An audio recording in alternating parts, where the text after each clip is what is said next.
berikan kepada kita, maka kita tidak akan pernah mengeluh dalam hidup ini. Allah mengatakan, wa in ta'uddu ni'matallah la tuhsuha. Apabila kalian hendak menghitung nikmat yang Allah berikan, kalian tidak akan pernah dapat menghitungnya.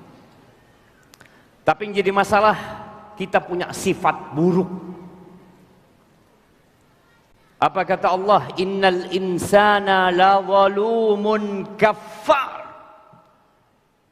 Sesungguhnya manusia itu benar-benar makhluk yang sangat zalim dan sangat kafir. Itu kita.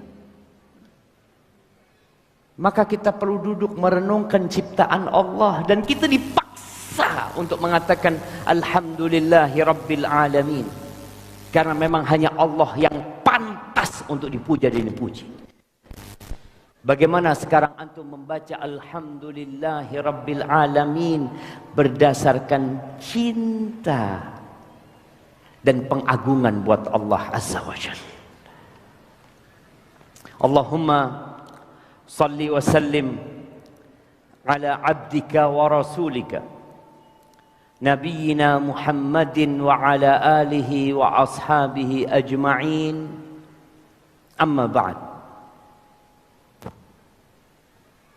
Antum yang pakai baju biru, dari tadi pagi sampai sekarang, antum berapa lama duduk di situ? Berapa? 2 jam. Kenal nggak sama yang di kiri antum? Coba lihat. Kenal? Alhamdulillah. Sama yang di kanan antum? Yang di belakang antum? Kenal juga? Masya Allah. Kasih hadiah dia. Ana nggak akan mulai kajian sampai antum kenalan sama yang di kanan dan di kiri antum. Ana mau tunjuk, kalau belum kenal, kita tahan kajian kita. Yang pakai baju hitam, antum kenal sama yang di kanan antum? Yang di kanan situ. Belum kan? Kenalan dulu. Baik, jamaah, innamal mu'minuna ikhwah. Sesungguhnya orang-orang beriman itu bersaudara. Jadikan pertemuan kita hari ini untuk menambah cinta dan kasih sayang. Karena tak kenal maka tak sayang. Udah kenal antum sama yang di sebelah kanan antum? Kenal? Masya Allah, alhamdulillah jamaah. Insya Allah semua sudah kenal. Mak udah kenal sama yang di kanan dan di kirinya? Baik, jamaah rahimakumullah, kelak tatkala Masjid Raya di Sumbar ini hancur bersama hancurnya rumah Allah di kota Mekah, dan tatkala Gunung Marapi dan semua gunung-gunung yang ada di muka bumi ini rata dengan tanah, di saat langit yang begitu kokoh yang dihiasi dengan bintang-bintang akan terpecah, tatkala bintang-bintang berjatuhan, tatkala mentari digulung, tatkala lautan air disulut menjadi lautan api, manusia dibangkitkan dari kuburnya. Setiap manusia pada saat itu akan sadar dengan apa yang selama ini dia perbuat. Dia digiring ke padang mahsyar. Kita semua digiring. Kita nggak akan kenal lagi sama orang tua kita, sama anak kita, sama keluarga kita. Allah mengatakan yauma yafirrul mar'u min akhihi wa ummihi wa abihi wa sahibatihi wa bani likulli imri'in minhum yauma idzin sya'nu yughni.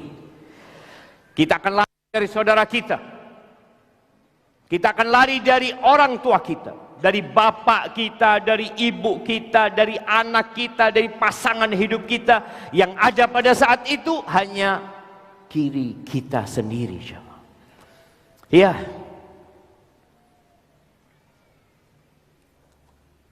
Aisyah pernah bertanya kepada Nabi sallallahu alaihi wasallam, "Ya Rasulullah, engkau ingat enggak sama keluargamu nanti pada hari kiamat?"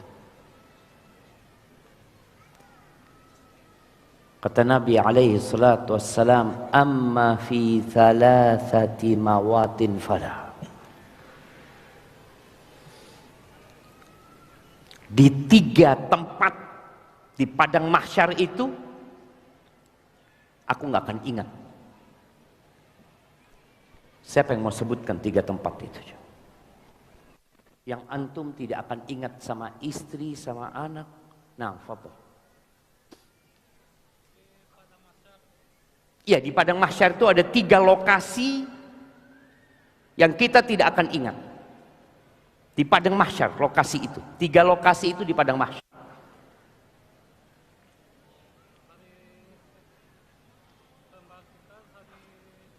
Ya, ini dibangkitkannya manusia, digiring ke padang mahsyar. Di padang mahsyar itu ada 3 lokasi yang akan dilewatin oleh manusia yang dia tidak akan ingat kecuali kepada dirinya.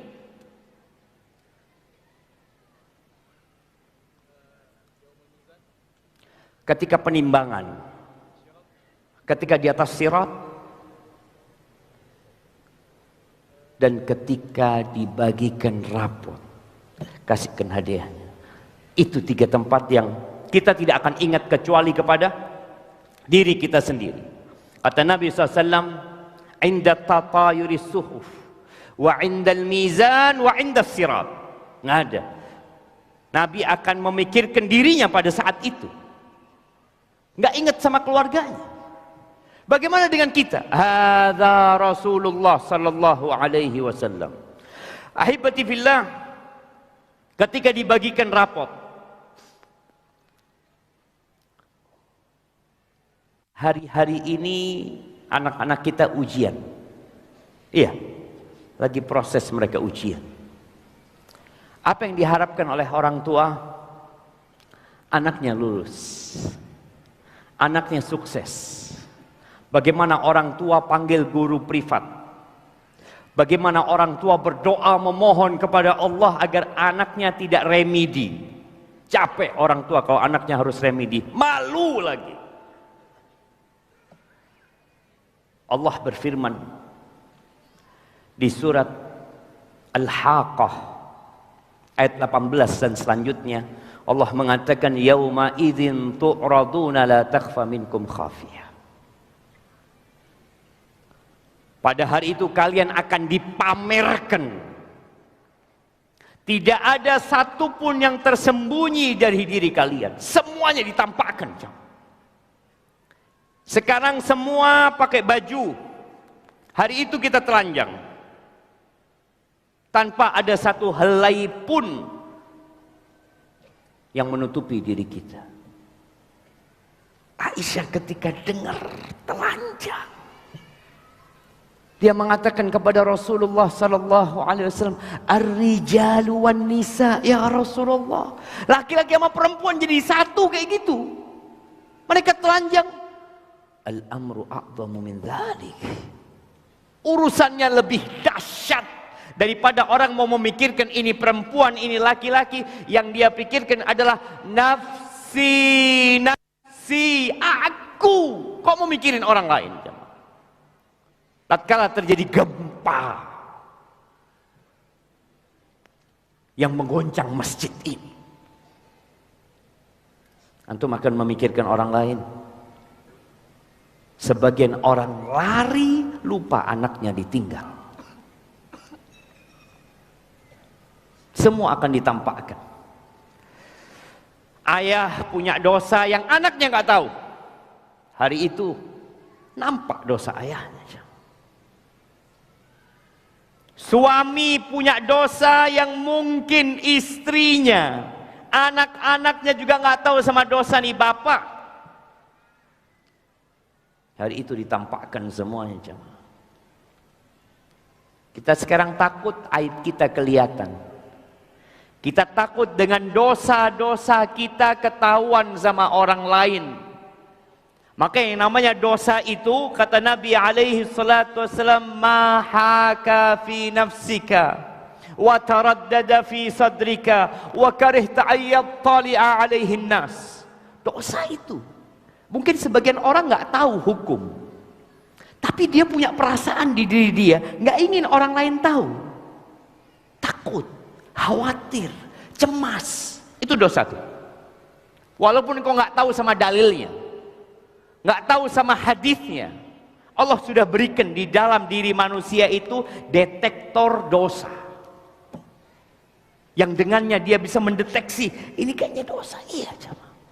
Kita sembunyikan. Kita selalu tampil di depan orang baik, soleh. Kalau dengan setiap dosa jemaah, ada satu borok di wajah kita. Setiap kita berbuat dosa, dikasih satu borok di wajah kita. Kira-kira ada yang wajahnya bening? Ada. Kullu bani Adam khata. Allah nutupin kita sekarang. Kita berdoa memohon kepada Allah sebagaimana Allah menutupi dosa-dosa kita hari ini, Allah ampuni dosa kita kelak pada hari kiamat. Lalu kata Allah tentang pembagian rapot ini jemaah, supaya kita sadar kalau tadi kita tenggelam dalam keburukan, kita bisa ngitung sendiri. Allah ceritakan fa'amma man utiya kitabahu biyaminihi, yang mendapatkan kitab dengan tangan kanannya, maka dia akan teriak mengatakan ha umuqra'u kitabiyah, baca kitabku. Kalian baca. Ada kegembiraan, nggak malu antum. Dia akan minta orang lain untuk membacanya. Tapi sebaliknya, wa amma man utiya kitabahu bishimalihi fayaqulu ya laitani lam uta kitabiyah. Yang mendapatkan kitab dengan tangan kirinya, dia tahu ini buruk semua isinya. Dosa ini isinya. Maka dia nggak ingin buka kitab. Dia nggak ingin tahu dengan isinya.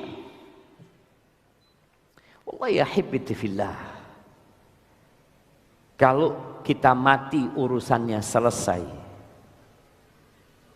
maka bunuh diri adalah solusi untuk setiap masalah.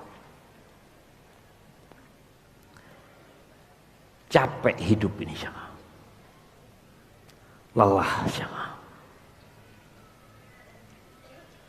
Tapi yang jadi masalah tatkala kita mati, kita akan dibangkitkan kembali. Dan kita akan ditanya tentang segala sesuatu. Sampai Allah katakan faman ya'mal mithqala dzarratin khairan yarah. Wa man ya'mal mithqala dzarratin syarran yarah. Maka ini orang akan mendapatkan kitab dengan tangan kirinya, dari balik punggungnya dia mengatakan ya laitani lam uta kitabiyah, andai kata aku nggak dikasih rapotku ini, walam adri ma hisabiyah, aku nggak tahu dengan hisabku. Sudah, karena dia tahu bagaimana kehidupan dia di dunia. Kita ini nggak suka dikritik sama orang, kita nggak suka disalahkan sama orang. Maka nggak perlu kau nunggu kritikan orang, engkau tahu dengan dirimu sendiri. Orang itu akan dikasih kitabnya, dikata iqra kitabak, ikra, baca. Kafa bi nafsikal yawma 'alaika hasib. Engkau cukup, kau sendiri, nggak perlu panggil orang lain untuk menghisap dirimu. Kita tahu dengan kerjaan kita. Ini orang kepingin nggak mendapatkan kitabnya, kepingin tidak tahu dengan isinya. Apa kata dia? Ya laitaha kanatil qadiyah ma aghna anni maliyah halaka anni sultaniyah. Dia mengatakan andai kata kematian itu menyelesaikan segalanya, hartaku nggak berguna, kekuasaanku tidak ada manfaatnya. Wallahi ya, nggak ada manfaatnya. Ketika dapat dengan tangan kirinya selesai. Berapa duitmu? Gak ada. Pernah lihat orang kaya yang dikubur sama duitnya? Pernah lihat nih orang kaya, Masya Allah, orang kaya di Sumbar Ustaz, dia punya uang kira-kira kekayaannya ya hampir 50 triliun. Ketika mati, ada yang duitnya ditaruh di sampingnya tuh. Ada. Sampai jam yang dia pakai dilepas sama anaknya. Cincin yang dipakai sama bapaknya dilepas. Kalau yang meninggal ibunya pakai anting, ibunya pakai dilepas semuanya. Nggak ada. Di dunia terlihat dia masuk ke kuburan nggak bawa apa-apa. Kekayaan dia tidak berguna. Kekuasaan dia, mungkin dia mantan presiden, mungkin dia mantan gubernur, mungkin dia mantan semuanya mantan. Dia dibangkitkan telanjang jamaah. Telanjang dia dikirim. Nggak ada ajudan. Nggak ada pendamping dia.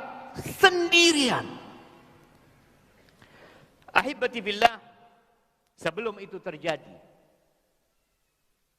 maka saatnya kita menghisap diri kita. Kira-kira sekarang, kalau dibagikan rapot kepadamu, engkau dapat dengan kanan atau kiri?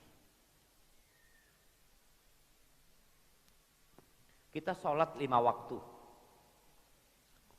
Tapi kadangkala kita hanya ingat tatkala tasyahud akhir. Ketika asyhadu alla loh, udah tasyahud ya. Sholat berapa rakaat ya? Orang sekarang lalai. Dalam ibadahnya pun lalai. Bukan nggak beribadah, dia sholat. Sampai diceritakan di salah satu kota di Arab Saudi itu, imamnya ini sholat duhur. Sholat duhur 4 rakaat baca dengan suara keras. Suaranya keras. Makmumnya waladhdallin amin sampai selesai. Setelah salam semuanya ngomong, kita sholat apa ya? Kok pakai suara keras tadi? Sebagian kita sholat lalai. Yang pertama dicabut dari umat Nabi SAW al-khusyu'. Kekhusyuan, ketundukan. Orang beribadah tapi tidak ada lagi hatinya dalam ibadah tersebut. Kemudian setelah pembagian rapot, melanjutkan lagi penimbangan. Ada penghitungan. Kalau bicara penghitungan biasanya jumlah. Berapa kali antum umroh? Itu bisa ditanya. Saya umroh Pak Ustadz. Berapa kali ya? Kayaknya 27. Nah, haji ya 10 kali lah. Bisa dihitung apa enggak? Bisa. Setelah dihitung jumlahnya ditimbang nih. Ditimbang sholat dia, ditimbang sodakoh dia, ditimbang dosa-dosa dia. Juga ditimbang. Seorang yang berzina ditulis berzina sekali. Kalau sekali dia berzina. Dia berzina sama pacarnya sekali.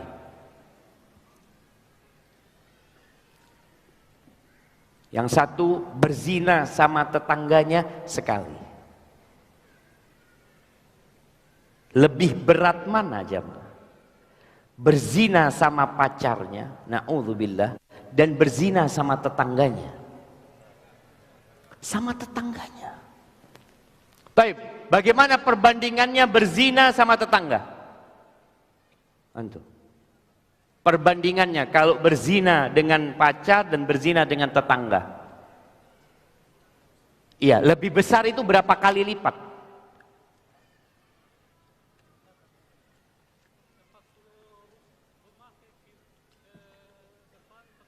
Oh bukan, itu tetangga. Maksudnya bobot, ini kita bicara bobot berzinanya dia itu berapa kali lipat. Sama-sama tadi kita catatkan, di catatan sekali dia berzina. Sekali. Bobotnya berapa? 2 kali lipat. Jamaah. Gimana kita akan menghisap diri kita kalau kita nggak belajar tentang bab dosa dan bab kebaikan? Umar bin Khattab mengatakan, hasibu anfusakum qabla an tuhasabu wazinu anfusakum qabla an tuzan. Kalian hisab diri kalian sebelum kalian dihisab, dan timbang. Bicara timbang ini kita perlu ilmu. Karena orang kadang berasa, enggak, anak punya dosa sekali Ustaz. Iya, na'udzubillah, anak berzina. Ada orang kadang bertanya, anak pernah, dengan siapa engkau berzina? Jemaah. Bobot dosa dengan tetangga, dengan istri tetangga.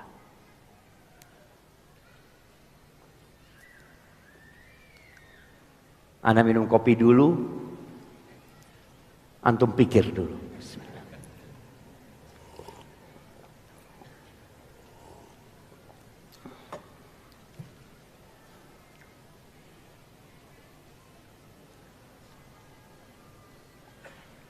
Ada yang mau jawab? Berapa? 73 kali. Kayaknya nggak pernah dengar tuh hadisnya.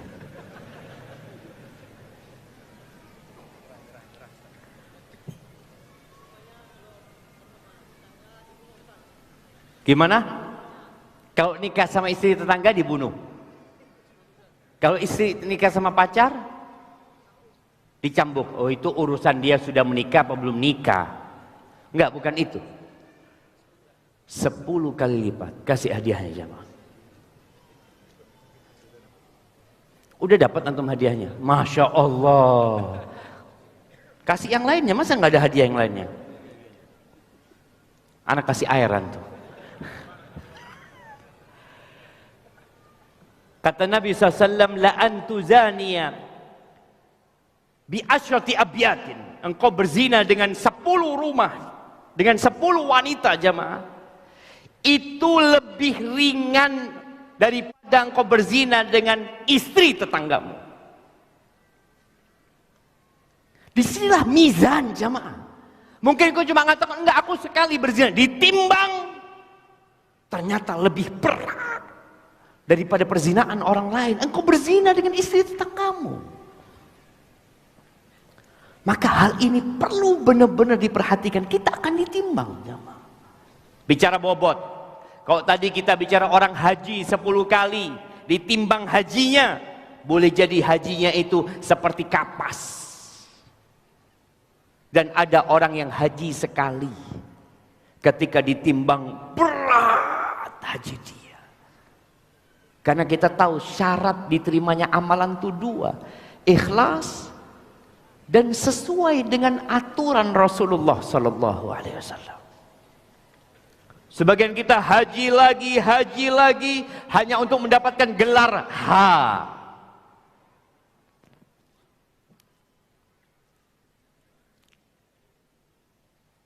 Kita ini sudah musim orang-orang kampanye. Anak akan ingatkan satu hal. Ada orang dulu berangkat sama anak haji atau umroh, haji kalau masalah. Dia anak tanya kenapa? Insya Allah anak pulang mau mencalonkan Ustaz. Doakan Ustaz ya. Kalau dia belum haji, di banner yang di luar itu nggak bisa ditulis H, nggak bisa tulis H. Ittaqullah insyaallah. Semua yang bukan karena Allah, Allah akan tolak insyaallah. Allah itu gak butuh dengan ibadah kita. Yang berangkat umroh, yang sodakoh. Berapa sodakohmu selama hidupmu, dihitung sodakohnya. Dia sodakoh ternyata 20 miliar. Ditimbang. Boleh jadi hanya 2.000 yang diterima dari 20 miliar. Yang akan berat di timbangannya. Sisanya ternyata bukan berada di timbangan kebaikan. Timbangan pada hari kiamat kata Nabi SAW, lahu kifatan. Timbangannya itu punya 2 daun timbangan. Ya. Kalau sekarang kan timbangan banyak digital. Banyak anak-anak kita yang sudah nggak paham lagi tentang bagaimana penimbangan amal. Ada 2 daun timbangan. Pernah melihat Sekarang di Indonesia ini logo kehakiman atau logo kejaksaan. Kehakiman ya. Kehakiman antum lihat modelnya afwan ya. Jadi ada tiangnya tegak di sini, kemudian ada 2 daun timbangannya di sini. Maka antum lihat sodakoh antum itu ada di timbangan kebaikan apa keburukan nantinya. Dan tadi ditimbang bobotnya jemaah. Akan ketahuan. Allah Azza wa Jalla mengatakan di surat Al-Qari'ah yang sering kita baca, fa amma man thaqulat mawazinuhu fahuwa fi 'ishatir radiyah. Adapun orang yang lebih berat timbangan kebaikannya, ditaruh tuh kebaikan-kebaikan dia, tapi ada yang berat, ada yang ringan. Dosanya ditaruh di satu daun timbangan selanjutnya, yang lebih berat timbangan kebaikannya, karena kita semua punya dosa, kita semua punya kesalahan. Maka kita memperbanyak ketaatan kepada Allah Azza wa Jalla. Yang lebih berat, fahuwa fi 'ishatir radiyah. Maka dia berada dalam kehidupan yang memuaskan, yang menyenangkan dia jemaah. Wa amma man khaffat mawazinuhu. Adapun yang lebih ringan kebaikannya, fa ummuhu hawiyah. Neraka tempatnya dia. Allah ingin menunjukkan keadilannya kepada kita. Sejatinya Allah sudah tahu jemaah mana yang masuk neraka. Allah tahu mau dimasukkan ke neraka semua orang yang berbuat dosa itu. Tapi Allah ingin melihat bagaimana manusia ini loh ditunjukkan kepadanya. Kau lihat nih timbanganmu, ini amalanmu. Yang ditimbang itu 3. Apa 3 yang akan ditimbang? Jemaah, hari ini kita belajar bermuhasabah. Ada 3 yang akan diletakkan di daun timbangan, baik itu kebaikan atau keburukan. Yang pertama ilmu. Itu pertanyaan yang akan ditanya, bukan yang akan ditimbang, yang akan ditimbang. Pertanyaan, ya ditanya tentang umurnya, tentang masa mudanya, ditanya tentang hartanya, dari mana dan kemana, dan ilmunya diamalkan. Bukan itu. Yang akan ditimbang, ditaruh di daun timbangan ini apa? Ada 3.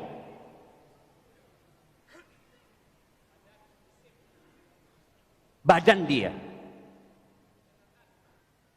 rapot dia, amal dia, kirimkan hadiah yang belum. Masya Allah. Itu jamaah, antum, badan antum akan berada di daun timbangan itu.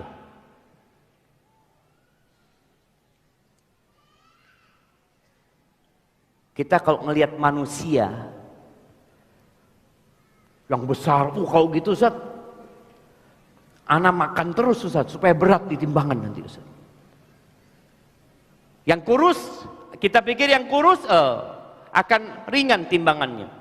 Innallaha la yanduru ila suwarikum wala ila amwalikum. Allah tidak melihat kepada rupa kalian. Allah nggak ngelihat. Kenapa? Karena Allah sudah ciptakan manusia dengan rupa yang Allah kehendaki. Ada yang putih, ada yang coklat, ada yang kuning. Udah gimana? Antum lahir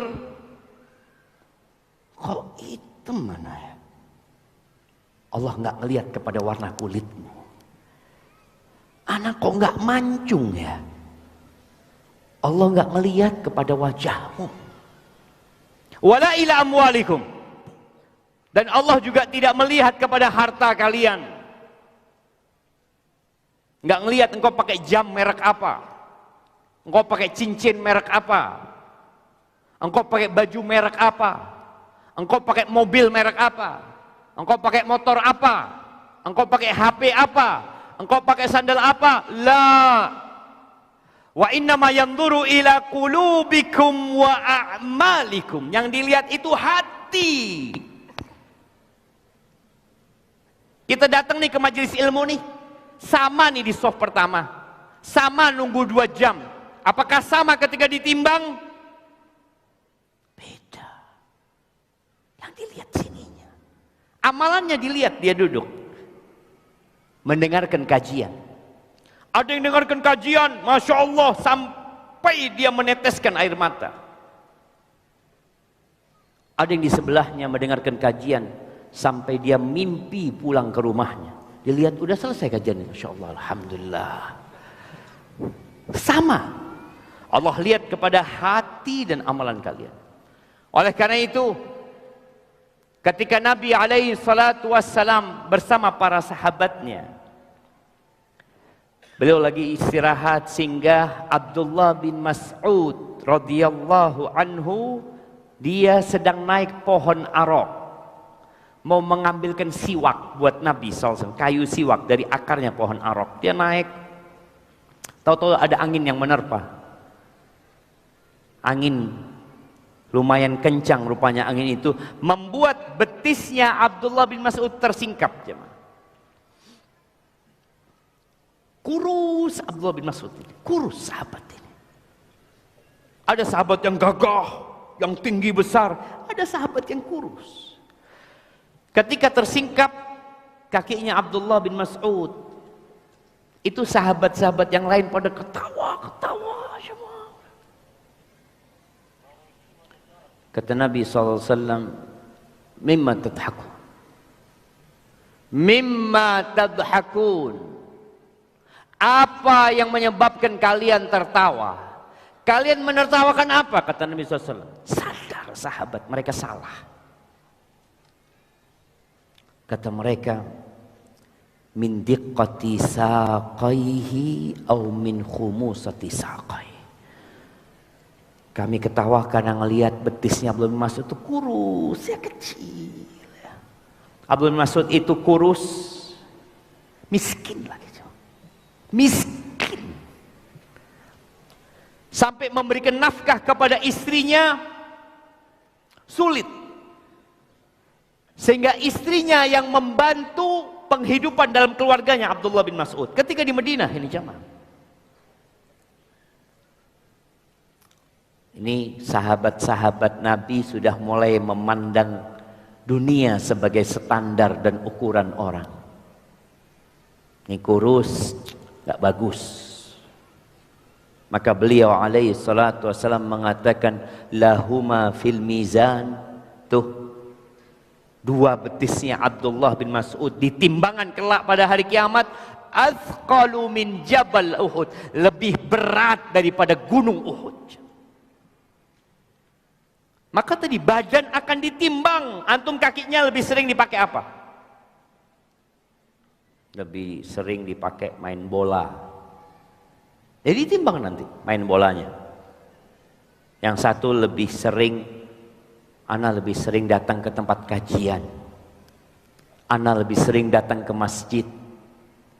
Ada yang lebih sering datang ke pasar. Antum lihat pasar ya, sebelum subuh sudah ramai. Yang satu subuh ke masjid, yang satu subuh ke pasar. Dihitung semua. Akan ditimbang tubuh kita. Amal kita ditimbang, diwujudkan sesuatu yang bisa ditimbang amal kita. Rapot kita pun ditimbang. Maka sekali lagi tadi, fa amma man thaqulat mawazinu fahuwa fi 'ishatir radiyah. Ahibati fillah, hari ini kita masih bernafas, hayat masih dikandung badan. Saatnya kita melihat, bermuhasabah untuk kembali kepada Allah Azza wa Jalla. Berapa umurmu? Tulis, umur ana berapa sekarang ya? Kalau dihitung sejak baligh. Anak baligh itu umur berapa? Nah, 15 dulu itu jam. Itu maksimal. Sekarang ini kalau antum mau tahu penelitian yang ditulis oleh banyak tim-tim ahli, anak sekarang itu lebih cepat balirnya. Lebih cepat balirnya, tapi lebih lambat akalnya. Dulu lambat akalnya, lambat balirnya, cepat akalnya. Antum lihat dulu, anak umur 12 tahun kerja aja. Tanya sama bapak kita, tanya sama kakek kita, mereka umur 12 tahun ngapain? Kerja. Bisa menghasilkan uang. Sekarang sampai lulus kuliah, tetap minta sama orang tua. Udah balik apa belum? Oh, dari dulu udah balik. Jadi memang disebutkan dengan kondisi yang ada, dengan makanan-makanan yang serba instan ya, yang dulu susah orang makan.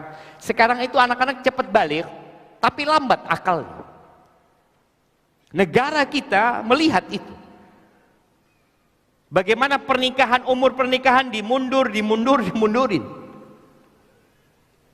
Sekarang umur berapa boleh nikah? 19 tahun. Dulu anak punya bibi 12 tahun nikah. 11 tahun nikah. Masya Allah. Tadi orang itu balik iya, akalnya nggak lengkap. Maka lihat, kalau mungkin dulu kita umur 10 tahun sudah balik, atau 12 tahun udah balik. Kalau umurmu sekarang 42 tahun, engkau punya masa menghisap selama 30 tahun.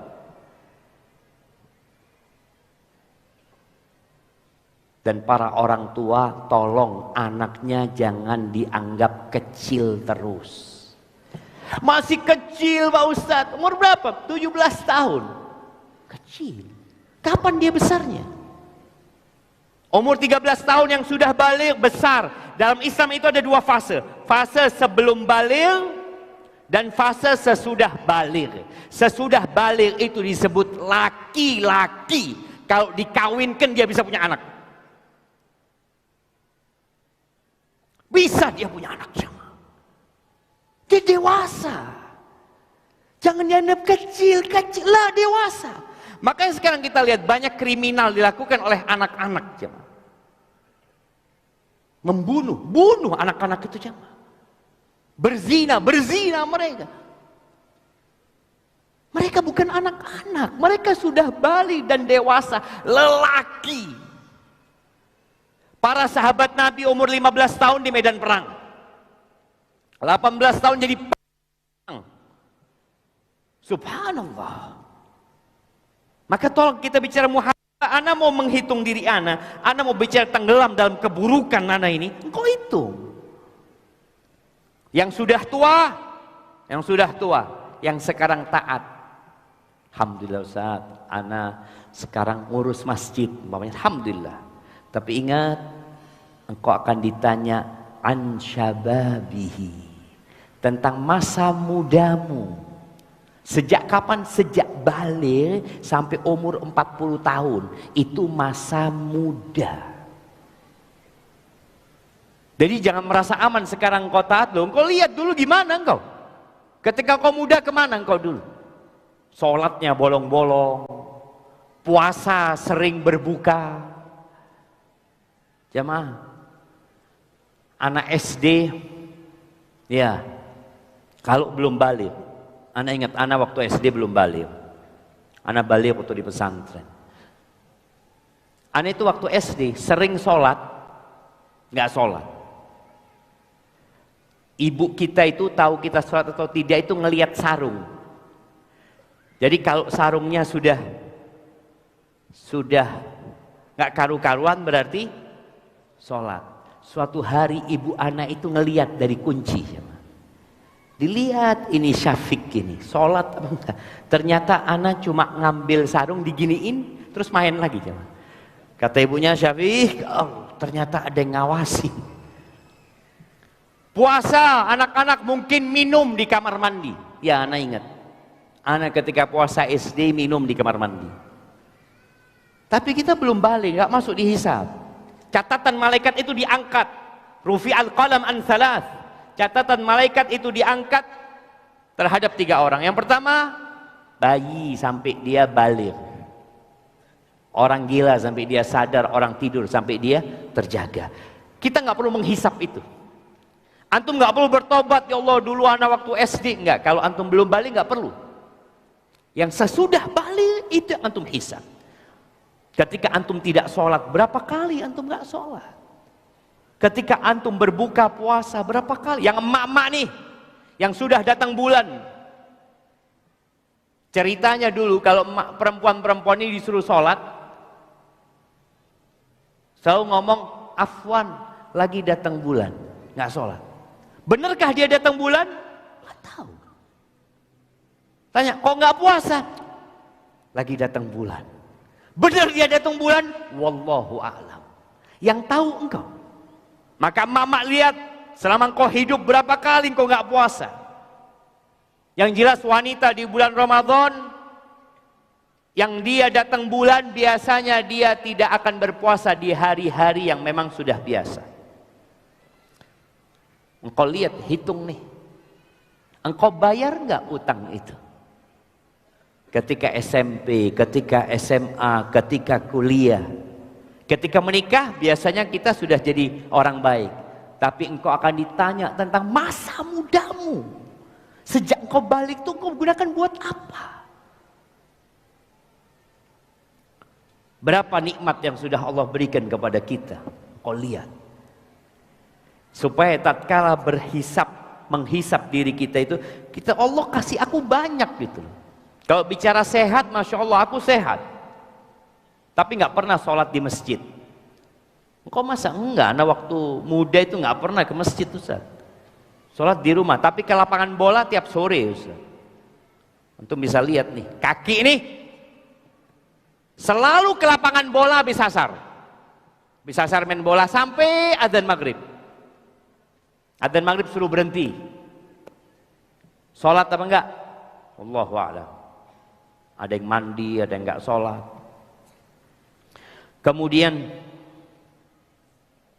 berapa banyak dosa-dosa? Bisa ngitung enggak kita dosa kita? Banyak lupa kita. Allah menyebutkan kelak pada hari kiamat ketika diberikan hisab itu, Allah mengatakan ahsahullah wa nasu. Allah catat semuanya dengan rapi dan orang ini lupa. Dia lihat, oh iya aku berbuat dosa ini. Oh iya semua jemaah. Begitulah ketika orang telat menghisap diri. Sebagian ulama itu mengatakan, engkau tiap malam hisap dirimu. Tiap malam kau lihat hari ini aku ngaji berapa lembar ya. Kayaknya nggak ada aku buka Quran hari ini. Antum masih ingat? Hari ini aku bersolawat buat Nabi SAW berapa kali ya? Kayaknya nggak ada. Hari ini aku buka WA, baca WA berapa jam ya? Bisa dilihat? Bisa. Antum lihat handphone antum. Baterai itu dilihat tuh. Berapa persen antum buka WA? Berapa persen antum nonton YouTube? Berapa persen buat Instagram? Dan berapa persen aplikasi Quran antum baca? Semua terekam. Sekarang ini ada digital yang sudah diketahui. Nanti semuanya engkau akan lihat. Maka usahakan tiap malam engkau lihat hari ini aku dosanya apa ya? Banyak dosa kita. Kayaknya tadi aku ngomongin orang, kayaknya tadi aku melihat yang tidak boleh dilihat.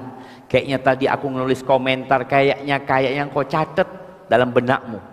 Sehingga engkau malam hari sebelum tidur engkau mengatakan astagfirullah wa atubu ilaih. Allah aku minta ampun ya Allah. Nabi alaihi salatu wassalam membaca doa sebelum tidur.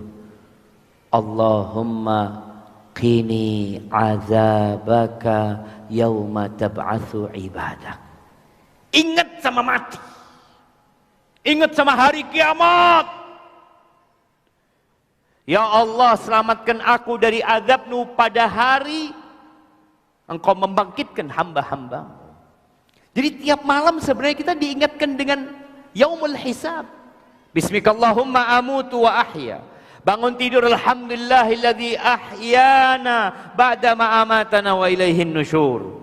Kita akan balik sama tiap hari, mulai kehidupan dengan mengingat yaumul hisab. tidur dengan mengingat yaumul hisab. Kita bicara kita punya banyak keburukan jemaah. Siapa yang pernah dipanggil sama kepolisian, dipanggil sama kejaksaan, dijemput paksa, itu akan terjadi kelak pada hari kiamat. Tapi malaikat-malaikat yang akan menarik jemaah. Ahibati fillah, Abdullah bin Abbas radhiyallahu anhuma, sebagaimana diceritakan oleh Abdullah bin Mubarak, kata Abdullah bin Abbas, innallaha istabta'a qulubal muhajirin fa'atabahum ala ra'si 13 min nuzul Quran. Kata Allah bin Abbas, sesungguhnya Allah itu melihat lambat nih hatinya orang-orang yang muhajirin ini, kok lambat ya. Orang-orang yang hijrah ini kok lambat kembalinya kepada Allah Azza wa Jalla. Maka setelah 13 tahun dari turunnya Al-Quran, artinya setelah mereka sampai ke kota Madinah, turun firman Allah di surat Al-Hadid ayat 16. Apa kata Allah? Alam ya'ni lilladzina amanu, apa belum tiba saatnya? Apa belum tiba waktunya buat orang-orang yang beriman? An takhsha'a qulubuhum li dzikrillah. Apa belum tiba hati mereka untuk tunduk mengingat Allah Azza wa Jalla? Tunduk dengan nasihat-nasihat yang diberikan. Tunduk untuk mengamalkan nasihat-nasihat itu. Ilmu yang diajarkan. Wa ma nazala minal haq, dan kebenaran yang Allah turunkan dari Al-Quran.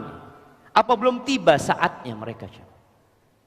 Kebanyakan kita itu, insya Allah yang hadir di sini, anak yakin semua sudah hijrah. Semua sudah meninggalkan masa kelam dan masa lalunya. Tapi ingat, ini ayat teguran buat sahabat-sahabat Nabi.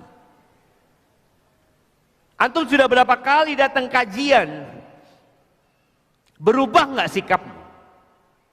Nambah enggak ketaatan? Salat sunnahmu kau jaga, matamu kau jaga. Sedekahmu bertambah. Imanmu naik dan bertambah. Kadangkala yang terjadi setelah hijrah, ana hijrah, alhamdulillah Ustaz, ana alhamdulillah sudah meninggalkan masa yang lalu 5 tahun yang lalu. Engkau bandingkan 5 tahun yang lalu dengan hari ini. Kadangkala orang melihat, kok kayaknya anak imannya tambah turun, terus dosanya nambah lagi. Tambah ilmunya, tambah dosanya. Kenapa? Alhamdulillah Ustaz, anak belajar dosa besar, dosa kecil Ustaz. Ketika dia tahu dosa besar, dosa kecil, kalau mau berbuat dosa dia milih jemaah. Oh ini dosa kecil, tenang. Yang penting sholat nanti dihapuskan. Allah tegur nih orang-orang yang beriman. Apa belum tiba saatnya? Orang itu jenuh. Iya. Jenuh, bosan, capek beribadah. Naam jemaah, capek. Sholat lagi, kajian lagi, puasa lagi, terus jemaah.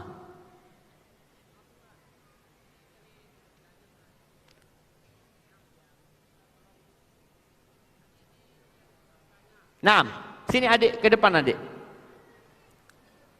Ini ada anak yang kehilangan bapaknya, bapaknya nggak kehilangan anaknya.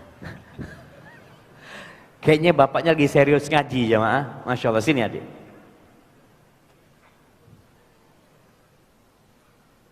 Sini, samping Ustaz sini, sebelah sini.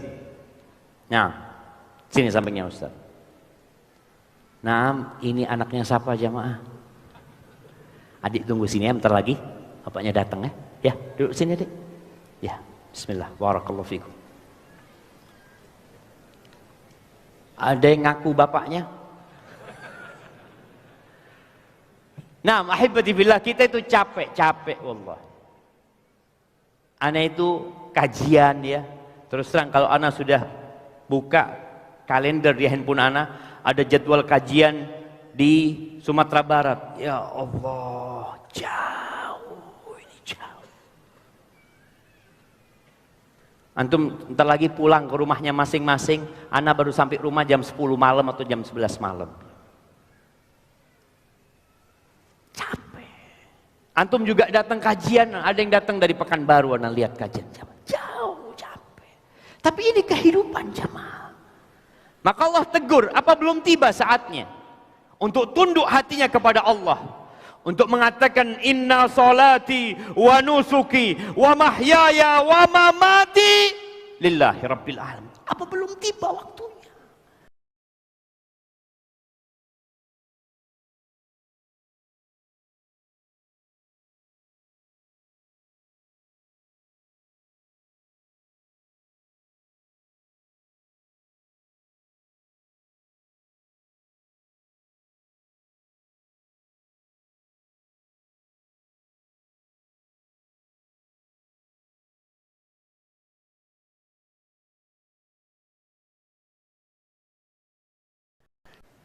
Naam ahibbati fillah. Wala yakunu kalladzina utul kitab. Sebagian kita berbuat dosa, berbuat dosa, berbuat dosa. Enggak Ustaz, insyaallah Ustaz. Ana tahu. Ana insyaallah punya rencana tobat itu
Al-Fudail bin Iyad.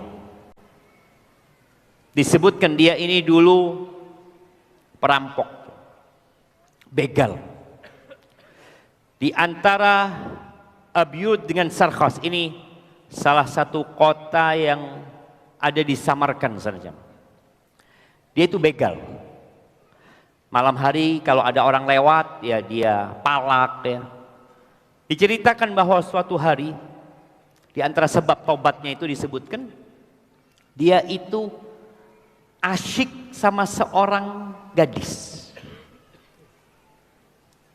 Apa dia budak ya, disebut jariyah. Dan biasanya malam hari dia naik ke tembok rumahnya untuk berjumpa dengan perempuan ini. Suatu hari ketika dia naik ke tembok itu, tahu-tahu dia mendengar ada orang yang membaca firman Allah yang tadi kita baca di surat Al-Hadid ayat 16 ya. Alam ya'ni lilladzina amanu an takhsha'a qulubuhum li dzikrillah wa ma nazala minal haqq. Apa belum tiba saatnya buat orang-orang beriman? Ini orang beriman, bukan orang kafir. Ini orang beriman. Boleh jadi lahir Islam, hidup di tengah-tengah masyarakat Islam, tapi dia terus dosa yang dia kerjakan. Sholat dia tinggalkan, puasa dia tinggalkan, halal haram dia tidak peduli lagi, jemaah. Ini Fudail ketika mendengarkan ayat itu, apa belum tiba saatnya? Maka dia mengatakan, bala ya Rabb, iya ya Allah, wahai Rabb, sudah waktunya ya Allah, sudah waktunya. Maka akhirnya nggak jadi dia menjumpai perempuan itu. Dia berjalan sampai ketika kemalaman dia istirahat di sebuah bangunan yang ditinggal sama orang, di rumah kosong. Maka dia ketika masuk ke sana, ternyata di situ ada gerombolan musafir yang juga singgah di rumah kosong itu. Sebagian di antara mereka ngomong, yuk kita berangkat yuk kita jalan. Mereka terjadi obrolan mau melanjutkan perjalanan atau mau tetap di situ sampai pagi. Sebagian mengatakan udah kita di sini sampai subuh. Kenapa? Fa inna Fudailan 'ala tariq yaqta 'alaina. Fudail ini terkenal perampok terkenal. Dia akan malak kita. Lalu kata Fudail mendengarkan bagaimana ayat tadi, bagaimana orang-orang itu takut kepada Fudail karena kejahatan dia. Fafakkartu wa qultu ana as'a bil lail fil ma'asi. Aku di malam hari terus berbuat dosa dan orang-orang Islam takut sama aku. Wa ma arallah saqana ilaihim illa li artadi. Aku ini dikirimkan ke mereka supaya aku tobat, kata dia. Maka Fudail mengatakan, Allahumma inni qad tubtu ilaik. Ya Allah, aku tobat kepadamu. Wa ja'altu taubati mujawaratal baitil haram. Aku jadikan tetanggaan dengan Baitul Haram. Akhirnya hijrah Fudail ke Mekah menjadi abidul haramain. Di sini orang yang tobat, jamaah. Ketika engkau bertumpuk dosa-dosamu, engkau tinggalkan tempat engkau berbuat dosa, hijrahlah engkau. Kalau ternyata di tempat itu engkau berbuat dosa lagi, tinggalkan. Perbanyak ketaatan, perbanyak amal soleh. Innal hasanati yudhibnas sayyi'at. Sesungguhnya kebaikan-kebaikan itu mengusir, menghilangkan keburukan-keburukan. Ahibati fillah, kalau kita baca Al-Quran, kita akan mendapati bagaimana Allah menyebutkan orang yang tobat itu beramal soleh. Di surat Maryam ayat 60 Allah mengatakan illa man taba wa amana wa amila salihan. Karena ada orang mengatakan, saya tobat Ustaz, saya tinggalkan itu dosa, saya menyesal, saya tidak akan mengulangi perbuatan dosa itu. Tapi engkau nggak menambah amal solehmu. Orang kalau meninggalkan sholat, tobatnya itu sholat. Orang kalau dulu bertobat dari berzina, tobatnya itu meninggalkan perzinaan. Harus ada amal soleh yang dilakukan. Kemudian di surat Thaha ayat 82, Allah mengatakan wa inni laghaffarun liman taba. Aku adalah pengampun untuk siapa? Untuk orang yang bertaubat. Wa amana wa amila salihan tsumma ihtada. Untuk orang yang beriman dan beramal soleh, kemudian dia istiqamah mengikuti petunjuk. Itu Allah ampuni. Kemudian di surat Al-Furqan, ketika Allah menyebutkan tentang orang yang melakukan kesyirikan, orang yang membunuh, orang yang berzina, Allah akan lipatkan ganda azab buat mereka. Illa man taba wa amana wa amil amalan salihan.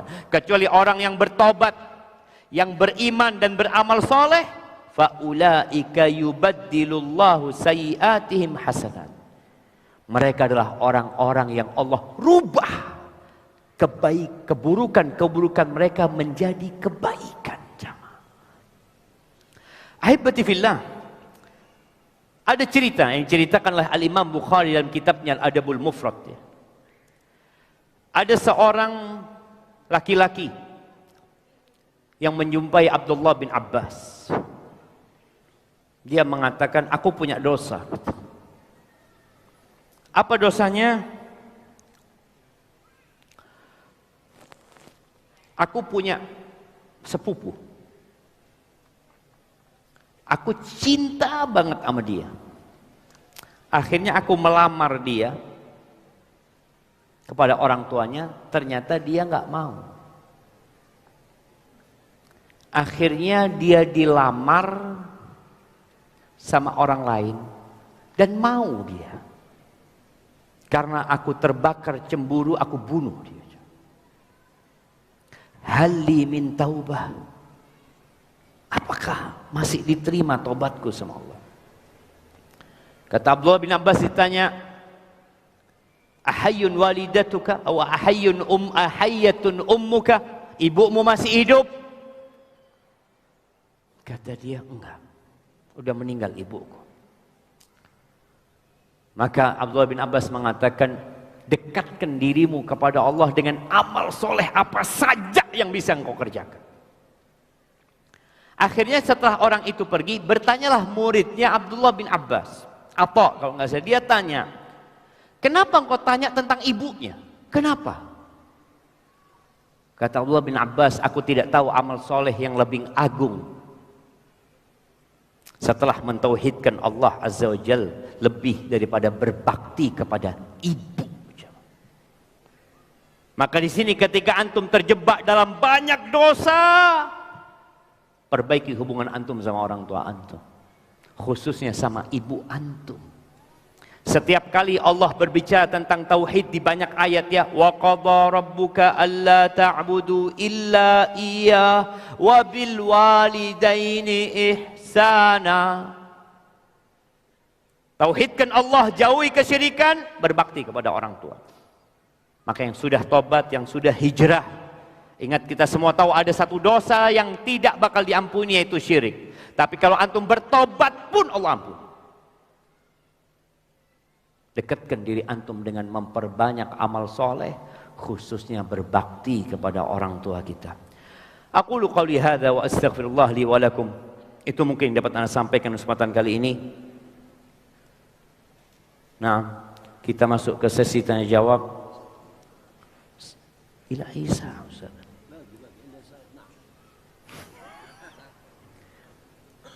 Anak kopinya kok nggak diisi lagi, coba.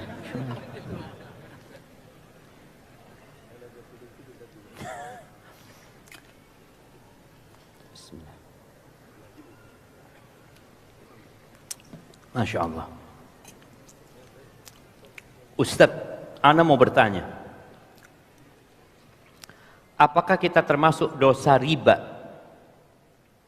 jika yang melakukan kedua orang tua kita, tapi kita telah menyampaikan itu haram kepada orang tua, tetapi orang tua tidak peduli sama sekali? Dan kita menyampaikan sekedar bilang haram, tapi belum lengkap cara menyampaikannya. Ahibati fillah, di antara yang menyebabkan dosa ini merajalela, karena ada pembiaran dari orang yang tahu itu dosa. Dibiarkan. Dengan dalih, udah bukan urusan anak, kan dia yang berbuat dosa. Urusan dia sama Allah Azza wa Jalla.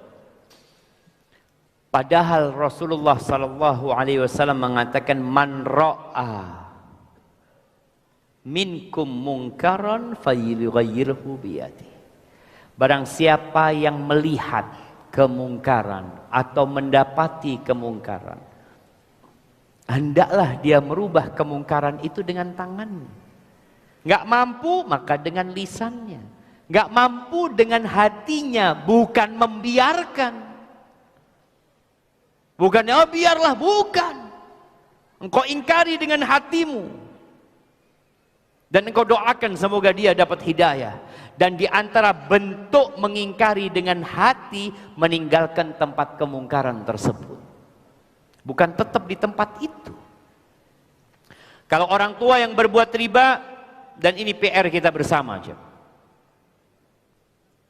Riba ini PR kita bersama. Riba itu bukan hanya di kota, di kampung-kampung, di dusun-dusun.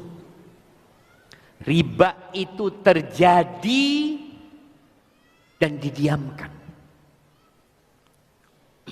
Ana pernah diundang oleh seorang kiai. Dia ngomong, Ustadz datang ya ke tempat Ana minta Ustadz menyampaikan tentang riba. Ustadz, Ana ini hidup di pasar, di lingkungan pasar, yang hampir semua orang melakukan riba, tapi merasa biasa. Ana nggak tahu di sini kayak apa model ribanya. Biasanya orang di pasar yang Ana lihat ya, dia datang sama kitabnya. Assalamualaikum. Iya, bayar berapa? Sama juga di sini kayak gitu jam. Nah, apa namanya? Bangkei, bank keliling, bangkil. Ada bank tetap, ada yang bank keliling gitu kan. Itu dianggap biasa dan bukan dosa. Kenapa? Karena nggak ada yang ngasih tahu mungkin. Nih kiai ngomong, Ustaz, kalau ana yang menyampaikan berat, Ustaz. Karena ana orang sana. Ana bakal dimusuhi sama orang kampung. Tapi kalau Ustaz menyampaikan, Ustaz pergi terus. Aman Ustaz, kata dia. Oh gitu, iya nggak apa-apa. Jadi kesepakatan sama kiai di sana. Dan betul, perlu disampaikan jamaah. Antum tahu yang menyebabkan saudara-saudara kita dibantai di Gaza, di Rohingya, di berbagai tempat umat Islam itu dan kita umat yang jumlahnya 2 miliar ini hanya menonton saja. Ya, kita sedih. Kita ingin bagaimana saudara-saudara kita di Gaza itu ditolong sama Allah Azza wa Jal. Tapi pertolongan itu tak kunjung datang jemaah. Nggak datang, kita lihat. Dibom lagi, besok dibom lagi. Kita lihat bayi-bayi, jemaah, bayi. Dosa apa dia jemaah? Kita yang berbuat dosa. Kita nggak sadar. Ini riba ditanyakan. Kata Nabi alaihi salatu wasallam, "Idza tabayatum bil 'inah wa akhadtum adnab al baqar wa raditum biz zara' wa taraktumul jihad sallatallahu alaikum dhullan." Kalau sistem jual beli kalian, ini bicara ekonomi, sistemnya sudah inah. Jual beli riba tapi terselubung. Ini riba tapi dibungkus supaya nggak kelihatan riba. Riba sembunyi-sembunyi. Sekarang riba bukan sembunyi-sembunyi lagi, jam. Terang-terangan orang melakukan, sampai anak ngomong sama orang tuanya nggak peduli orang tuanya. Dan kalian sibuk dengan peternakan kalian, dengan dunia kalian. Masya Allah. Kayaknya, mana lihat baterainya cuma. Oh masih full, aman. Sibuk dengan ya kebun kalian. Sekarang kita sibuk dengan kebun apa? Sawit di mana ini? Ini sibuk dengan dunia pokoknya. Wa taraktumul jihad, dan kalian meninggalkan perjuangan di jalan Allah Azza wa Jal. Apa yang akan terjadi? Sallatallahu alaikum dhullan. Allah, bukan Israel, bukan PBB, bukan Yahudi, tapi Allah yang akan menimpakan kepada kalian kehinaan. La yanzi'uhu, Allah tidak akan mencabutnya. Nggak akan dicabut sama Allah, jemaah. Sampai kalian kembali kepada agama kalian. Jadi yang terjadi itu dosa-dosa kita. Kita berdoa, kunut, minta sama Allah. Iya, minta sama Allah. Terus engkau minta. Terus berusaha untuk saudara-saudara kita di Palestina. Tapi ingat, kenapa kita kok bisa hina, jemaah? Semua negara sepakat genjatan senjata, Amerika veto, nggak bisa. Selesai. Semua hanya nonton, nggak bisa berbuat apa-apa. Hadza huwa dzullu wal hawan. Ini yang namanya kehinaan. Kita harus memperbaiki diri kita. Kita benar-benar hina. Siapa yang menimpakan kehinaan? Yang di atas langit sana. Gara-gara apa? Dosa-dosa kita. Dosa apa? Riba salah satu. Bagaimana Allah akan menolong umat Islam? Sedangkan Allah 1445 tahun yang lalu mengatakan, ya ayyuhalladzina amanu taqullaha wa dharu ma baqiya minar riba in kuntum mu'minin. Ini karena dosa-dosa kita juga kayaknya. Wahai orang-orang yang beriman, bertakwalah kalian kepada Allah dan tinggalkan sisa-sisa riba. Mereka dulu pelaku riba, orang-orang Arab. Sahabat Nabi pelaku riba. Kenapa? Karena sistem ekonomi yang ada di jahiliyah riba. Maka Allah katakan, wahai orang-orang yang beriman, bertakwalah kepada Allah, tinggalkan sisa-sisa riba. Kita mulai akad baru riba, mulai lagi riba, mulai ini suruh tinggalkan sisanya. Udah selesai, berhenti. Kalau kalian beriman, fa in lam taf'alu. Oh, kalau kalian tidak mau melakukan itu. Ini orang beriman. Kalian nggak mau berhenti riba, fa'dzanu biharbin minallahi wa rasulih. Diumumkan kepada kalian perang, bukan sama Yahudi, bukan sama Israel, tapi sama Allah Azza wa Jalla.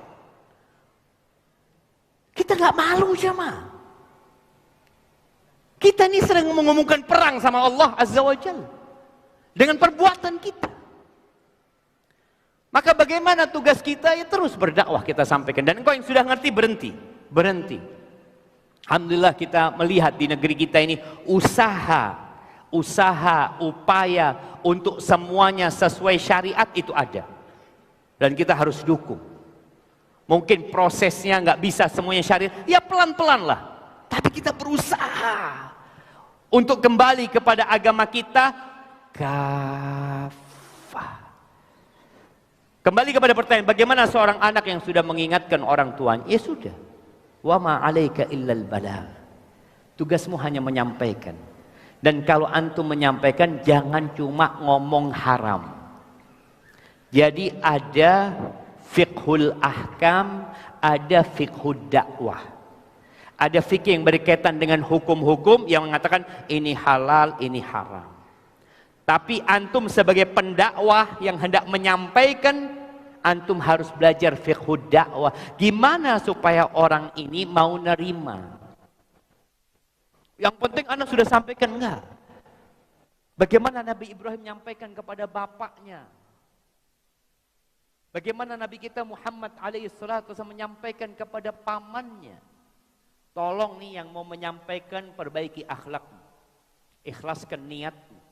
Semoga orang-orang itu sadar bahwa yang dilakukan itu adalah menantang perang sama Allah Azza wa Jalla.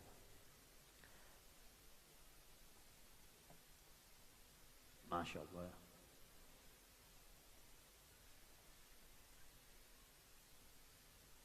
Hukum musik menurut Ustadz, karena banyak kontroversi mengenai hal ini. Ahibati fillah, banyak hal baru yang kita ketahui. Kalau antum tahu, kapan bangsa Indonesia mengenal jilbab secara merata? Siapa yang tahu? Anak punya ibu nggak pakai jilbab dulu. Istri kiai di kampung kita nggak pakai jilbab. Istri ustadz nggak pakai jilbab. Kapan mulai umat Islam di Indonesia ini faham dengan hukum jilbab? Nah, tahun 90-an kasih hadiah. Tahun 89-90 ini berdampingan dengan bank syariah. Antum kok lihat, kenapa kita kok nggak pernah memikirkan bank syariah dari dulu? Kemana bank syariah tahun 60? Kemana bank syariah tahun 70? Kemana bank syariah tahun 80? Kok nggak ada? Kita ini umat Islam. Urusan riba ini 1445 tahun yang lalu. Kenapa kok baru ada bank syariah tahun 89-90? Sama dengan jilbab. Antum masih ingat revolusi jilbab ya? Bagaimana 300 anak SMA dikeluarkan dari sekolah. Anda lupa kalau nggak salah segitu. Dikeluarkan dari sekolah karena sekolah pakai jilbab. Presidennya muslim. Menteri pendidikannya muslim. Gubernurnya muslim. Bupatinya muslim. Dikeluarkan zaman. Gara-gara pakai jilbab. Jadi ternyata ada banyak hukum yang kita sebelumnya nggak sadar. Alhamdulillah dengan berkembangnya ilmu kita jadi tahu, oh ternyata nggak boleh ya, ternyata wajib pakai jilbab. Oh ternyata bank itu nggak boleh kalau ada ribanya. Memang nggak ada bank riba. Di mana ada bank riba aja? Pernah antum lihat ada bank riba? Akadnya ini ribanya 2%. Kalau antum dikasih akad, ribanya 11%, na'udzubillah, haram, neraka tempatnya. Afwan, bunganya, oh iya kalau bunga nggak apa-apa lah. Terus, itu terjadi dengan kita. Dirubah nama-nama itu jemaah. Nah, ana mau tanya, masih ada hadiah? Mana ya? Ana mau lihat antum. Umur berapa antum? Enggak, ini di belakangnya. 24. Apa artinya WTS? Masya Allah, ketemu di mana antum sama dia? Oh, kasih aja. Dulu kita tahu WTS, sekarang masih ada WTS? Nggak ada. Nggak ada sekarang. Di mana ada kata-kata WTS lah? Nggak ada. Yang ada PSK. Ditanya, ibu apa profesinya? Alhamdulillah PSK. Nggak malu kalau dia WTS, malu dia malu. Masa anak wanita tunasisila malu dia menyembunyikan dirinya. Sekarang enggak. Dan itu usaha jemaah. Maka kalau bicara musik ini ya anak pun merasa baru. Anak di pesantren 6 tahun ya nggak ada masalah musik. Kok tahu-tahu ada yang mengatakan musik haram? Dari mana haram antum? Ustadz ana bilang nggak apa-apa. Baca kitab para ulama 4 mazhab. Baca. Ternyata dari dulu sampai Al-Imam Syafi'i dalam kitabnya beliau menjelaskan kalau menghancurkan tumbur ya atau alat musik seperti gitar apa dihancurkan enggak apa-apa, dia nggak menanggung. Itu Imam Syafi'i ya. Imam Syafi'i mengatakan itu. Menghancurkan itu sama dengan menghancurkan salib. Cuma ketika ada hal yang baru disampaikan dan kita sudah hidup dengan musik bertahun-tahun, kita merasa apa ini? Kata dia. Aliran apa ustadznya? Naudzubillah, keras banget ini. Baca. Ketika kita membaca penjelasan para ulama terdahulu, kemudian hadis-hadisnya yang disebutkan, akan ada kaum yastahillunal hira wal harira wal khamra wal ma'azifa. Akan datang satu kaum yang mereka menghalalkan zina, dianggap halal. Apa? Anak kira ada pengumuman jemaah. Sutra bagi laki-laki, khomer jemaah. Yang ngebak apa? Karena apa? Kearifan lokal. Khomer yang haram itu yang dari luar. Kalau produk dalam negeri, wal ma'azifa, dan alat-alat musik akan datang itu ya. Barakallahu fikum. Assalamualaikum Ustaz, apakah boleh kita berguru kepada Ustaz yang sering masbuk sholat berjamaahnya, terutama sholat subuh berjamaah? Boleh. Kita itu harus husnudzon. Ustaz ini tetap sholat berjamaah. Boleh jadi anak ini sering masbuk. Ya nggak sering lah. Gara-gara bangunin anak ya, anak ini udah dibangunin ya, kita sholat qobliyah subuh, dia tahu hilang jemaah. Gimana ini, cariin lagi, nanti bangun lagi, nunggu dia ambil wudu sampai komat. Kadang-kala ada ustadz-ustadz yang antum nggak tahu dia sedang ngapain. Boleh jadi di rumahnya dia ngerawat bapaknya dulu yang sakit, dirawat bapaknya, dibenerin bapaknya sudah bisa sholat, kemudian baru dia berangkat ke masjid. Berbaik sangkalah selama ustadz ini yang disampaikan adalah kebenaran dan dia adalah orang yang berusaha melaksanakan ketaatan tersebut. Maka antum tanya sama ustadz ini, datang, Ustadz, boleh anak tanya Ustadz, apa? Ustadz, kenapa sering masbuk Ustadz? Mungkin dia akan jelaskan sebab. Selama ingat yang dia sampaikan adalah Al-Quran dan Sunnah, tapi sebagai seorang ustadz hendaklah menjadi contoh ya. Hendaklah menjadi contoh.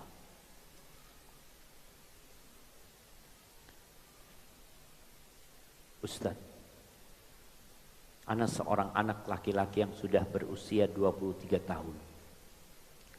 Qadarullah ana lahir karena hubungan luar nikah.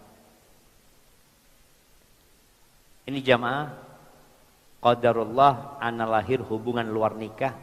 Ini kata-kata juga untuk menjadikan zina itu remeh.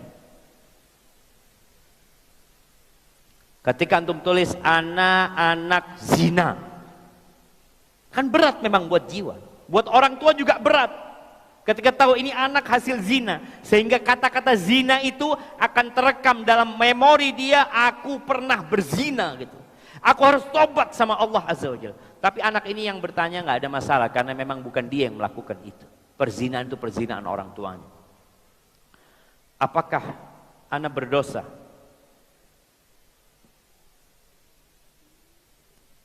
Karena tidak pernah bertegur sapa di antara kami. Dan bagaimana sikap anak yang seharusnya Ustaz?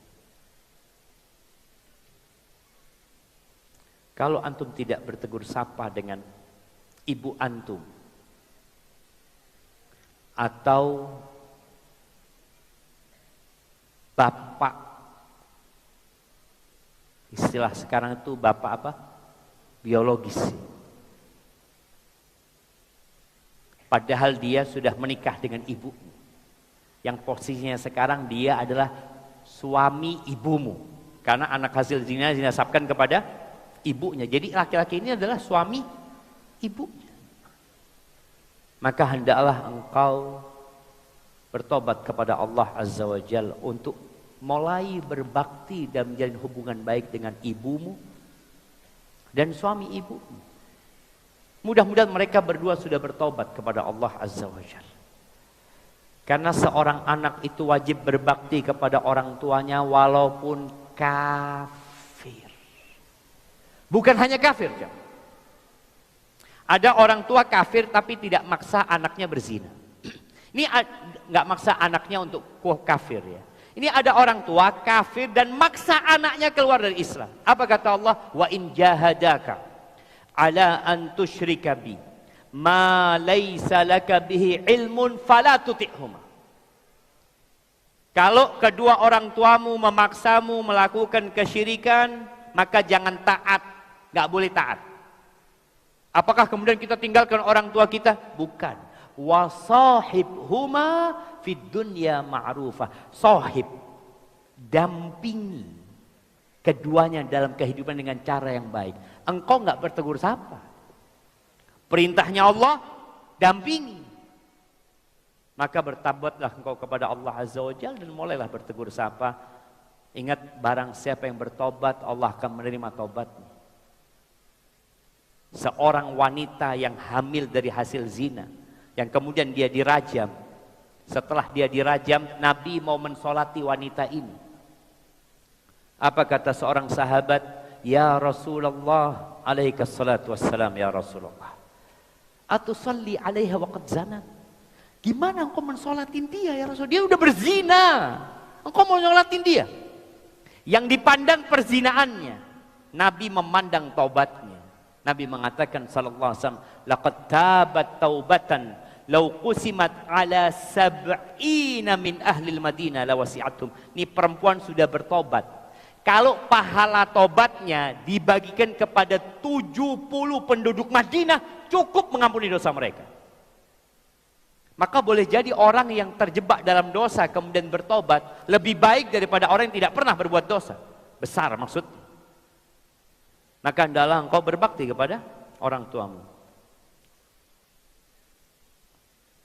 Alhamdulillah anak sekarang masih punya ibu yang punya masalah pada cara pemikiran beliau yang sejak kecilnya. Alhamdulillah sekarang anak sudah punya niat untuk menikah agar segera punya lingkungan yang membantu itu hijrah.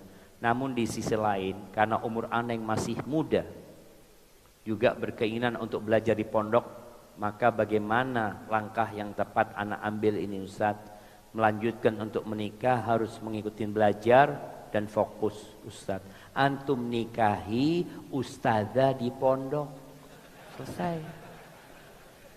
Ya Ustaz. Nikahi ustazah di pondok. Antum sekalian mondok sudah. Kan tinggal ngajarin antum tiap hari ustazah tersebut. Banyak solusi, jangan dibikin ruwet hidup ini jemaah. Baik. Sudah jawabannya, jadi antum nikah tapi dengan seorang ustazah yang faham agama. Walaupun mungkin umurnya di atas antum, ustazah tersebut nggak apa-apa. Karena antum ingin dapat ilmunya. Dan urusan perempuan, semua perempuan itu sama. Perempuan itu semuanya cantik. Bismillah, ini pertanyaan titipan. Seorang yang bertato. Badan saya banyak tato. Di antara ada tato gambar benda yang digunakan untuk kesyirikan. Kesyirikan suku atau dukun Indian. Apa yang harus saya lakukan Ustaz? Apakah sah wudu dan mandi junub saya? Kalau pertanyaannya tentang mandi atau toharohnya dia sah. Karena tato itu di bawah kulit. Tato itu di bawah kulit. Yang nggak sah sholat dan wudunya kalau cat yang menutup tempat buat menutup kulit. Tapi kalau itu di bawah kulit sah. Para ulama berbeda pendapat ya tentang orang yang bertato. Apakah dia harus menghapus tatonya? Pendapat yang lebih kuat nggak harus dia menghapus tatonya kalau menyiksa dia. Tapi nasihat ana kalau ada tato yang bernyawa atau tato simbol kesyirikan antum hapus. Bukan bicara sah tidak sahnya sholatnya, enggak. Supaya simbol itu hilang dari tubuh antum, hilang dari diri antum.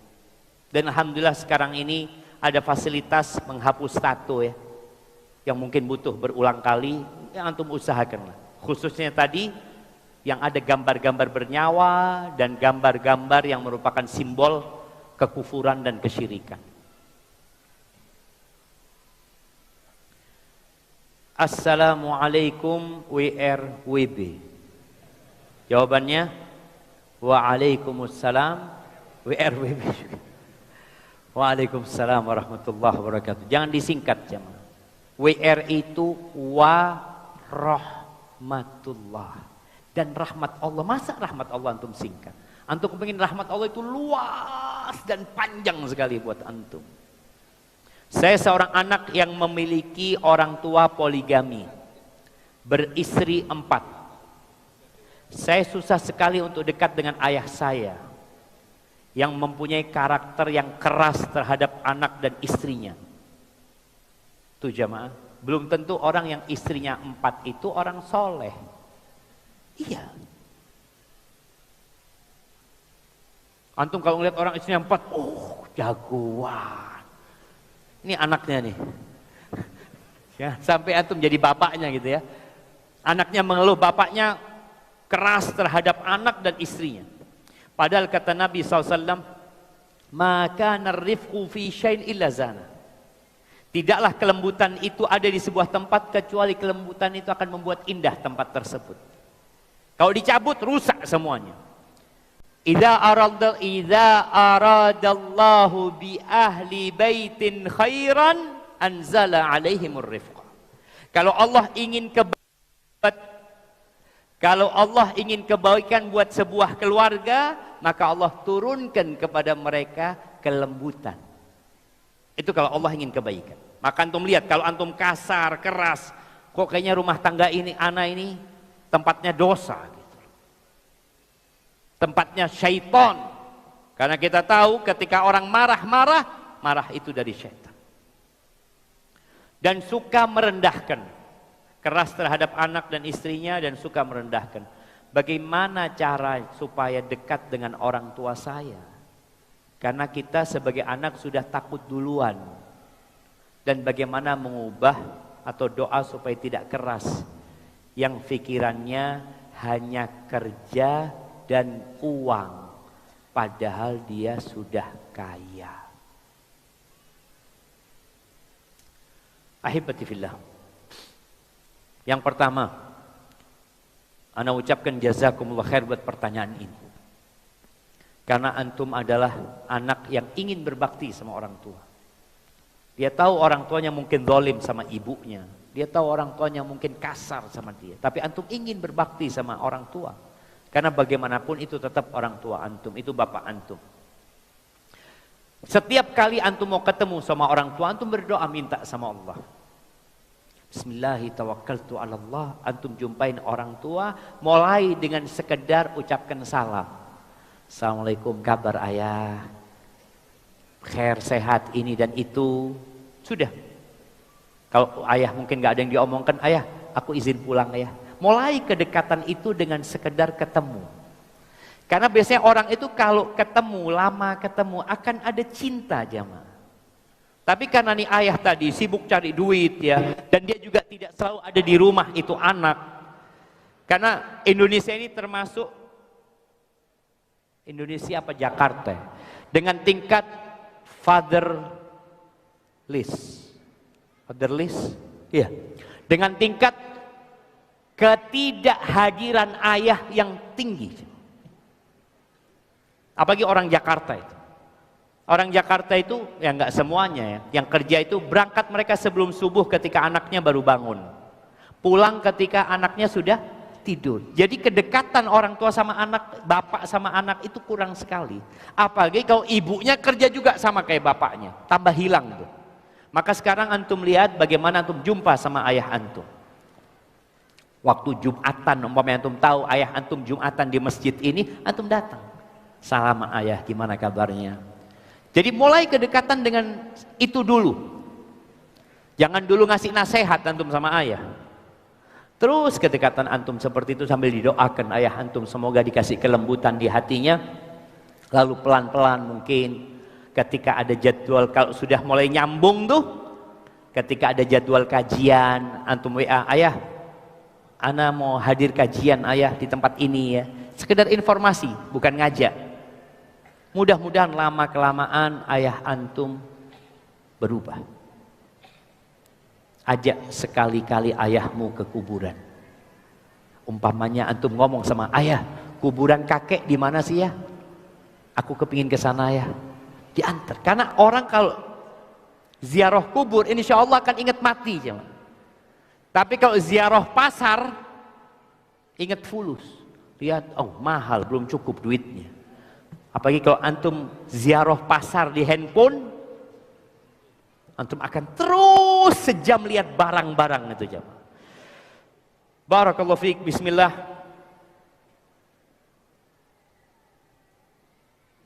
Nah, Masya Allah ini pertanyaannya butuh waktu panjang. Ustaz, ana sudah 8 tahun melakukan maksiat dan lalu bertobat, dan begitu seterusnya Ustaz. Mohon pencerahannya Ustaz. Artinya dia berbuat maksiat lalu tobat, buat maksiat lagi, tobat lagi. Nasihat ana, antum terus tobat dan berhenti berbuat dosa. Niatkan, minta tolong sama Allah Azza wa Jal. Baca di akhir setiap sholat, Allahumma a'inni ala dzikrika wa syukrika wa husni ibadatik. Terus antum baca minta tolong sama Allah Azza wa Jal. Yang kedua, tinggalkan tempat antum berbuat dosa. Ingat yang membunuh 100 orang. Kenapa dia bisa bunuh 100 orang? Kenapa dia kok nggak tobat pada waktu membunuh 2 orang, 10 orang, 20 orang, 30 orang? Kok baru ketika membunuh 99 orang dia punya niat tobat tuh? Dan alhamdulillah dia ketemu dengan orang yang salah. Karena alhamdulillah ya, salah dia. Akhirnya dia bunuh orang yang ke-100. Ketika ketemu sama orang alim, dikasih tahu, kalau engkau mau bertobat, tinggalkan kampungmu, pindah ke kampungnya itu. Di sana banyak orang-orang soleh. Boleh jadi kita berbuat dosa terus karena kita berada di tempat yang sama, dengan kawan yang sama. Antum harus ganti kawan. Orang yang narkoba itu jemaah, kadangkala cara penyembuhannya itu dipindah dari tempat kota dia tinggal di situ. Dipindah. Kalau enggak dia tetap didatengin kawannya. Dia sudah mau berhenti, kawannya datang. Maka berusaha untuk pindah tempat dan terus bertobat. Jangan berhenti bertobat. Jangan mengatakan, ya Allah Ustaz kayaknya ana main-main tobatnya. Jangan main-main. Sebutkan syarat tobat. Nah, tunggu. Ana mau lihat yang wajahnya banyak dosa. Antumnya. Nah, yang pertama, ikhlas karena Allah, meninggalkan tempat kemaksiatan.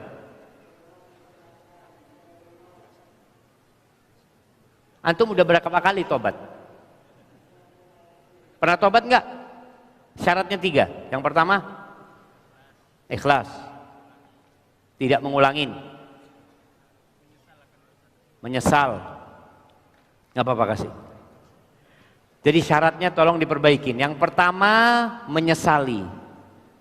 Yang kedua, meninggalkan. Yang ketiga, bertekad niat untuk tidak ngulangi. Niat, bukan tidak ngulangin.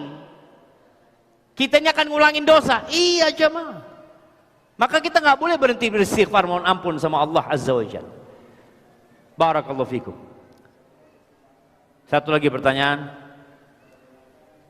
Masih lama waktunya kan?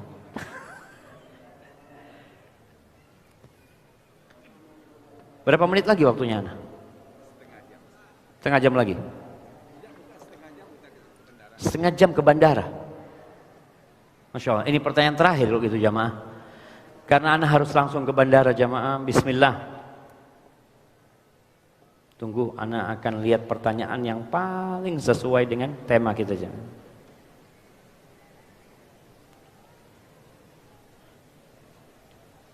Ustadz doakan ana Ma'had Cinta Islam. Jauhkan ana dari dosa, doakan ana supaya dijauhkan dari dosa dikala ana sendiri. Apa yang harus ana lakukan ketika ana melihat HP dikala ana sendiri? Terima kasih Ustaz. Jangan ngelihat HP sendirian. Jangan buka HP di kamar antum sendirian. Maka nasihat ana buat anak-anak yang kuliah, ketika kos jangan kos yang sendirian. Antum kos dengan kawan, pilih anak yang soleh, yang bangunkan antum ketika sholat, yang mengingatkan antum ketika lupa. Tapi kalau antum sendirian di kamar, setannya datang.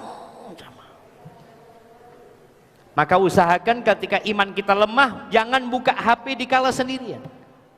Karena kita mau lihat yang baik jamaah, yang buruk lewat.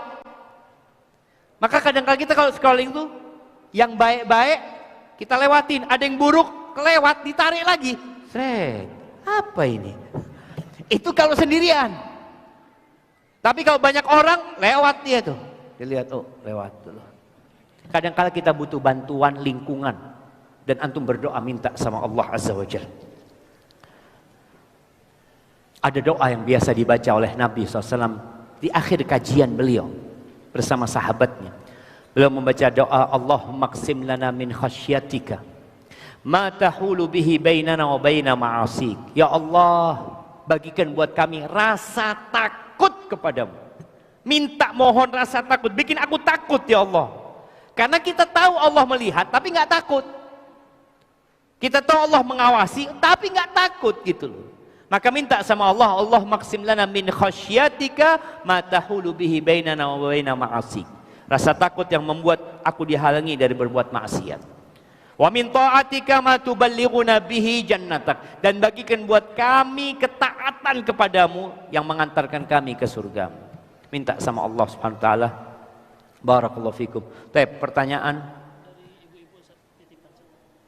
dari ibu-ibu.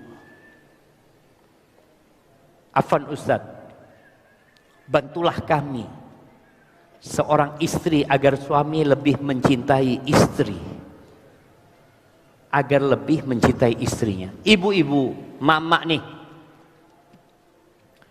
kalau ingin dicintai sama suaminya, kata Nabi alaihi salatu wasallam ketika ditanya man khairun nisa, siapa wanita yang terbaik yang bakal dicintain sama suaminya? Yang pertama, allati idza nadarta ilaiha sarratka, yang kalau dipandang menyenangkan hati. Ibu-ibu berusaha untuk cantik selalu di rumah, jangan pernah kelihatan nggak cantik. Suami pulang kerja jangan ditanya dari mana, udah tahu dari kerja. Tanya mau apa, udah cantik dengan parfumnya ya, dibuka pintunya, menyenangkan hati, insya Allah suami akan tambah cinta. Kalau disuruh taat, nurut. Kalau suami keluar rumah, jaga kehormatan dirinya, jaga harta suaminya, dan perbanyak ketaatan kepada Allah. Istri-istri hendaklah memperbaiki hubungan sama Allah, Allah akan memperbaiki hubungan sama suaminya. Karena yang menjadikan cinta dan kasih sayang itu Allah. Wa ja'ala bainakum mawaddatan warahmah. Dan dia menjadikan di antara kalian cinta dan kasih sayang. Baik, ana mau kasih hadiah buat yang paling jauh. Oh jangan paling jauh lah jemaah, yang paling tua. Ada yang umur 90 tahun, 80 tahun, 81. Ada yang lebih? Kayaknya nggak ada jemaah. Berikan kepada beliau. Jazakumullah khair. Jemaah, itu yang dapat ana sampaikan, kurang lebihnya mohon maaf. Ana kepingin sampai zuhur bersama antum, tapi apa hendak dikata, ana harus menuju ke airport. Sampai berjumpa kembali. Astaudiukumullah dinakum wa amanatakum wa khatima amalikum. Subhanakallahumma wa bihamdika asyhadu an la ilaha illa anta astaghfiruka wa atubu ilaik. Assalamualaikum warahmatullahi wabarakatuh.